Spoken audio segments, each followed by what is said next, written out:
Mythological हो या fictional हो, कुछ भी हो, सबका एक अलग अपना ही मज़ा है। टीनेजिंग से ही इतने चैलेंजेस दिए हैं कि मेरे को स्ट्रॉन्ग होकर ही लाइफ जीनी पड़ी, तो people consider me as a strong woman. That was horrible experience for मी।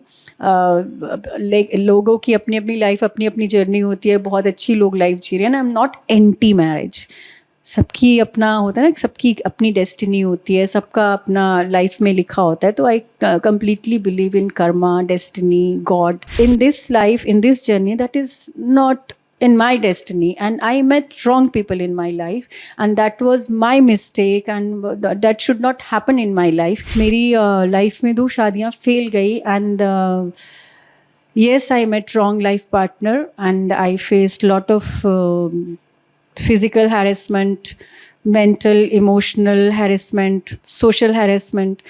तो वो सब मतलब मेरे लिए नाइटमेयर था। पहली बात, अगर मुझे ऑफ़र आएगा, मैं बिना कुछ सेकंड थॉट के मैं जाऊंगी, बिकॉज मैं बिग बॉस की हमेशा से फ़ैन रही हूँ। मैंने फर्स्ट सीज़न से देखा है। मेरे फैंस को मैं बहुत बड़ा शुक्रिया अदा करूँगी, इन्होंने मेरे सारे कैरेक्टर्स को इतना अप्रिशिएट किया है, मुझे बहुत बूस्ट किया है।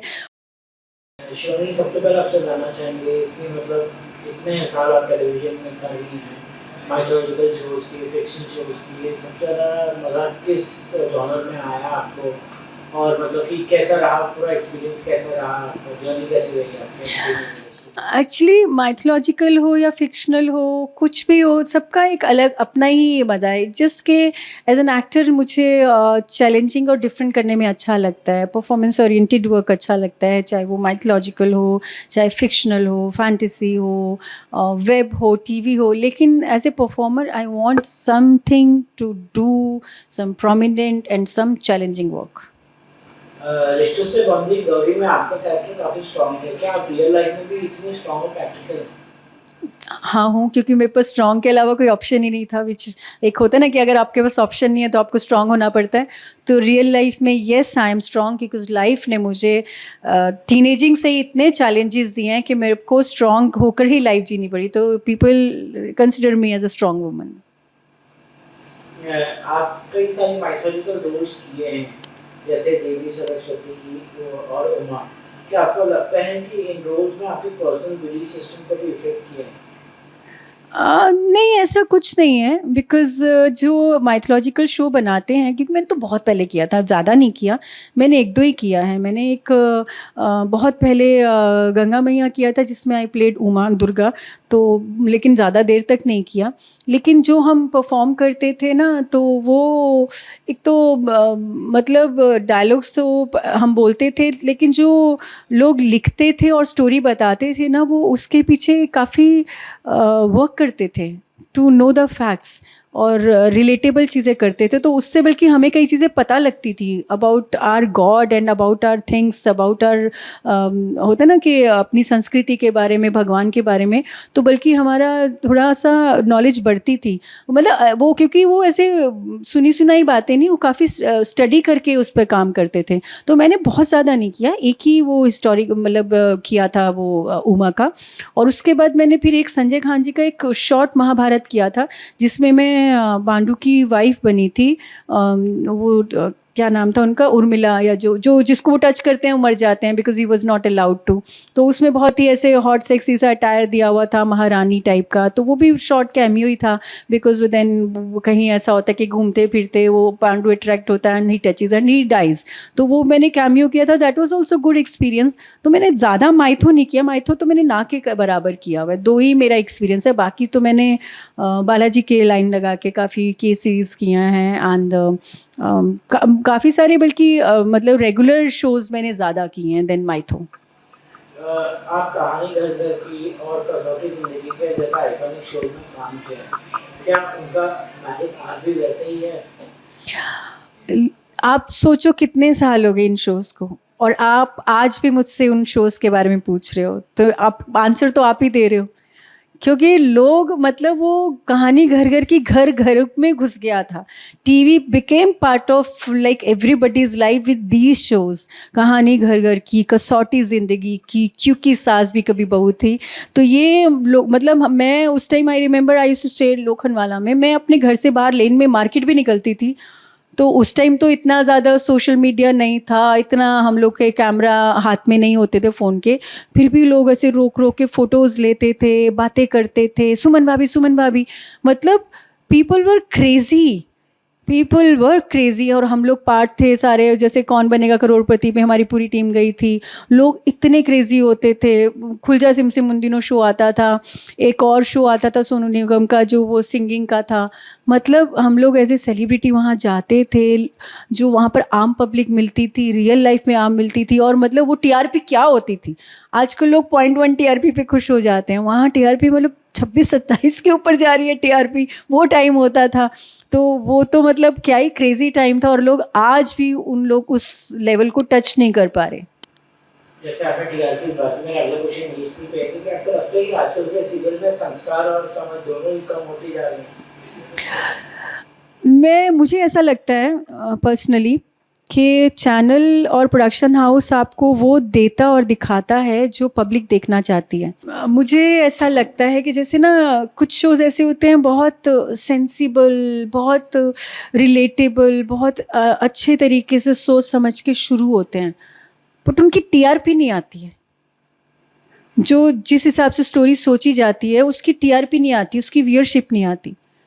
तो फाइनली घूम फिर के चैनल को और प्रोडक्शन हाउस को, क्रिएटिव्स को वो करना पड़ता है जिस पे टीआरपी आती है। फिर टीआरपी किस पे आती है? स्टुपिडिटीज़ पे, है ना, इलॉजिकल थिंग्स पे। तो एक तरफ पब्लिक कहती है कि भैया ये क्या स्टुपिडिटीज़ चल रही है, पर चैनल और आर्टिस्ट और क्रिएटिव क्या करे जब उसी पे टीआरपी आ रही है। इफ़ यू कॉल इट, मुझे ऐसा लगता है कि अगर पब्लिक जो डेली सोप की स्पेशली है, क्योंकि ओटीटी एंड मूवीज़ का तो डिफरेंट पब्लिक है, तो वो उनका वो खेल सकते हैं, दे कैन, मतलब वो एक्सपेरिमेंट कर सकते हैं। जैसे ही टीवी में मैंने देखा है कुछ एक्सपेरिमेंट हो रहा है, वो फ्लॉप हो जाता है। क्यों होता है? क्योंकि व्यूअरशिप नहीं आ रही। अब व्यूअर कौन है? पब्लिक है, आम पब्लिक। जब आम पब्लिक ओपन नहीं है टीवी में वो एक्सेप्ट करने को, देखने को, तो फिर चैनल और प्रोड्यूसर और राइटर क्या करेगा? और एक्टर तो हम लोग, तो हमें जो देंगे हम वो परफॉर्म करेंगे। Sometimes we look stupid doing something, but that is what like is giving channel and production house TRP and running their show.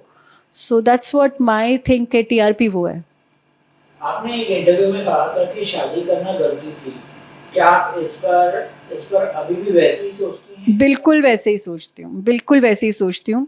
That was horrible experience for मी।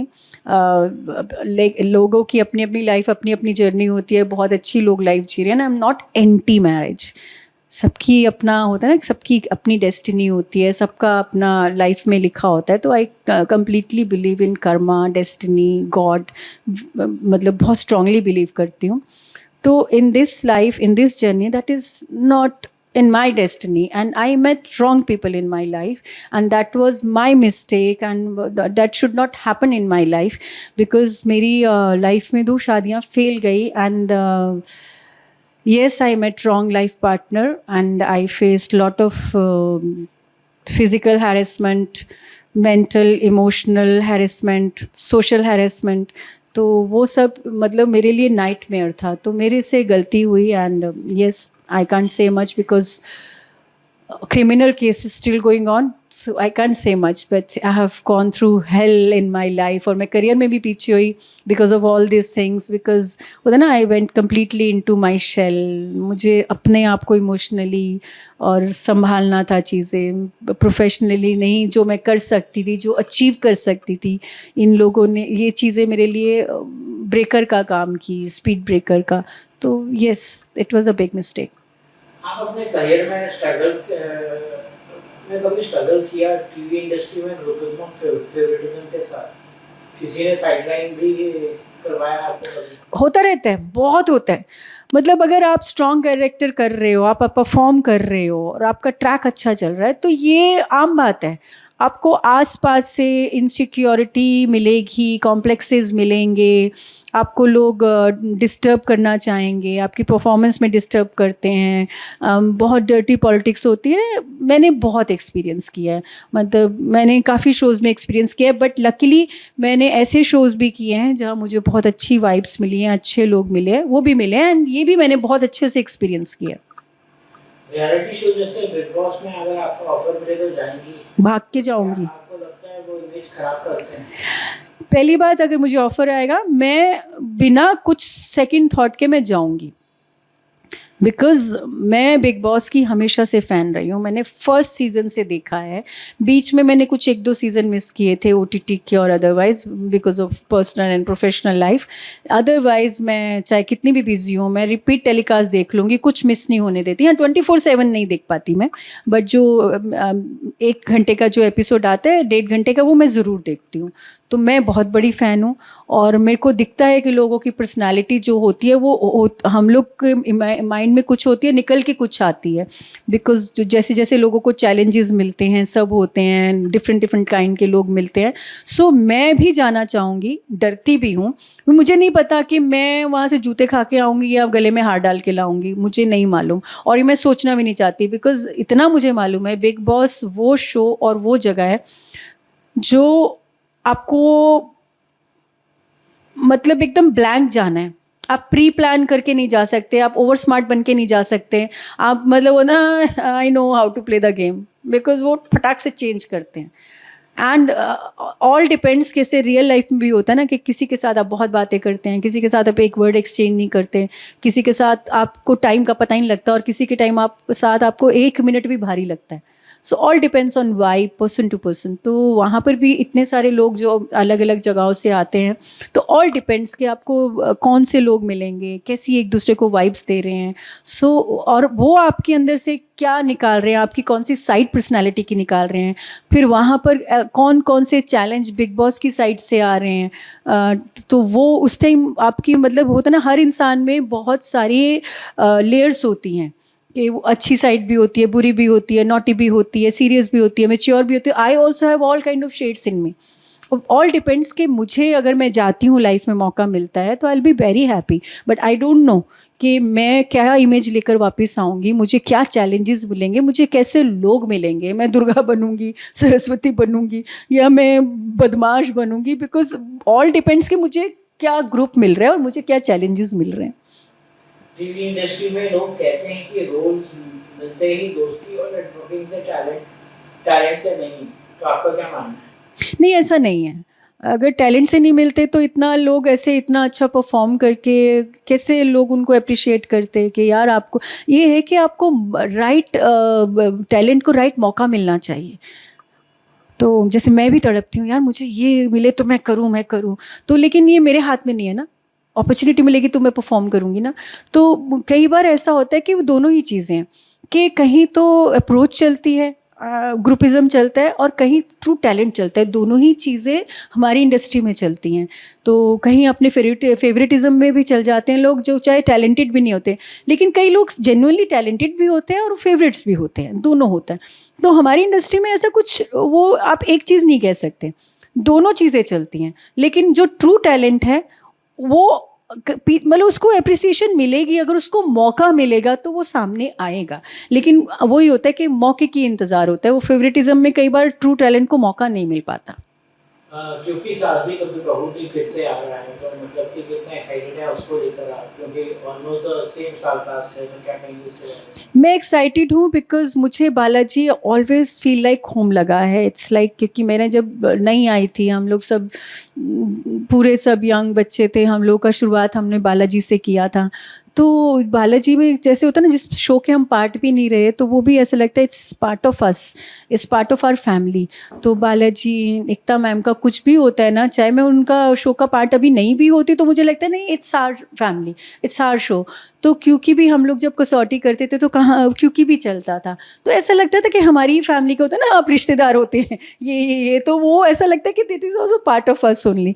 तो अच्छा लग रहा है, और सेम कास्ट है, विच इज़ मतलब mind blowing, wonderful, and I really want to wish them all the best. Because पहला show तो लाइक आपको पता ही है, आज तक मतलब उनके नाम से ही सब जाने जाते हैं। तो I want to wish them कि ये दूसरा सीजन भी कमाल करे उनके लिए। आजकल के टीवी शोज में टीआरपी के लिए अननेसेसरी ड्रामा और सुपरस्टिशन दिखाया जाता है, तो आपको क्या लगता है, ऐसे इंडस्ट्री ग्रो हो रही है या फिर गिर रही है? मैंने अभी थोड़ी देर पहले भी आपको बताया था, क्योंकि क्या है ना, everybody has to run their show. जो प्रोड्यूसर है वो प्रोड्यूसर अपना शो चलाना चाहता है, उनका सब हर कोई चाहता है कि उनका शो ज़्यादा चले, मतलब हर कोई कमाना चाहता है, हर कोई सस्टेन करना चाहता है। तो जो टीआरपी गेम है ना, ये सारा ये जो स्ट्रेस है ना, ये हमारे प्रोड्यूसर और क्रिएटिव्स के राइटर्स पे बहुत ज़्यादा रहता है। एज एन एक्टर मैंने कभी नहीं लिया, मतलब लेते हैं लोग, पर मैंने कभी भी ये टीआरपी की टेंशन और वो स्ट्रेस नहीं लिया। मेरा स्ट्रेस होता है कि मुझे अच्छा काम मिले, अच्छा परफॉर्म करने लायक चैलेंजिंग वर्क मिले। I want to concentrate on that only. But TRP game is that कि अगर चैनल में टीआरपी नहीं आएगी शो की, तो शो मतलब कैसे प्रोड्यूसर चलाएगा। तो अगर उनकी कोई स्टोरी नहीं चल रही होती तो फिर वो फटाफट एक्सपेरिमेंट करने लग जाते हैं। अच्छा ये नहीं चल रहा, ये चल रहा है तो ये चला, फिर वो चल गया तो ठीक है, अगर वो नहीं चला तो they try something else also. तो उस चक्कर में बहुत सारी स्टुपिडिटीज़ भी हो जाती हैं, because sometimes they don't know कि what public wants, what viewers wants to see. क्योंकि उनको फैंटेसी चाहिए, उनको सास बहू ड्रामा चाहिए, उनको हीरो ऐसा चाहिए या नेक्स्ट डोर वैसा चाहिए। तो समटाइम्स ना बहुत अनप्रिडिक्टेबल हो जाता है उनके लिए। They start with something else but then they start experimenting for TRP only. आपने इतने सारे एपिसोडिक शोज किए, क्या ये एक फॉलबैक ऑप्शन होता है या रेगुलर शोज मतलब होता है जब रेगुलर शोज नहीं मिलते हैं? एक्चुअली जब हम रेगुलर शोज़ कर रहे होते हैं ना, तब तो हमारे पास डेट ही एडजस्ट नहीं हो पाती। Like right now also I am getting good offers for different channels and production houses, लेकिन क्योंकि मैं एक शो कर रही हूँ तो उसमें डेज जा रहे हैं तो मैं दूसरा नहीं ले पा रही। तो जब डेली सोप या कुछ हम बिजी होते हैं तब तो हम एपिसोडिक कर ही नहीं पाते हैं। जब हमारे पास बीच में ब्रेक आता है और तब अगर हमारे पास एपिसोडिक आते हैं ना ऑफर, तो वो एक तो फ्री टाइम में एक your earning also, and episodic में ना आपको थोड़ा डिफरेंट करने को मिलता है। जो जैसे डेली सोप में अगर मैं भाभी बन रही हूँ तो मैं डेली भाभी ही बन रही हूँ, मैं डेली सेम टिपिकल रेडी हो रही हूँ, मैं सेम वही परफॉर्म कर रही हूँ। बट एपिसोडिक में कुछ नया होता है, कुछ स्टोरी में आपको, क्योंकि मैंने एपिसोडिक में ना मुझे बहुत डिफरेंट करने को मिला है। I done lot of shades in episodic. तो एक तो खाली बैठे आपकी अर्निंग भी है, आपका वो खाली टाइम फिल भी करता है episodic, and same time you get the opportunity to perform different also. Lastly क्या मैसेज देना चाहेंगे अपने फैंस को और आपका अपकमिंग प्रोजेक्ट्स और क्या क्या है? मेरे फैंस को मैं बहुत बड़ा शुक्रिया अदा करूँगी। इन्होंने मेरे सारे कैरेक्टर्स को इतना अप्रिशिएट किया है, मुझे बहुत बूस्ट किया है। और अगर मैं बीच में मेरा ब्रेक कुछ लंबा आया है तो उन्होंने मुझे पर्सनल सोशल साइट पे मैसेज वगैरह करके दे वांटेड टू नो कि मैं नेक्स्ट कब आ रही हूँ, क्या कर रही हूँ, and they always wish me best. तो thank you so much. And ऐसे ही मुझे बूस्ट करते रहना, लाइक करते रहना, एंड प्लीज़ कीप प्रेइंग कि मुझे ऐसी राइट टाइम राइट जगह पर हूँ कि मैं अच्छी अपॉर्चुनिटीज़ मिलें, अच्छा परफॉर्म करूँ, आपको ऐसे ही एंटरटेन करती रहूँ।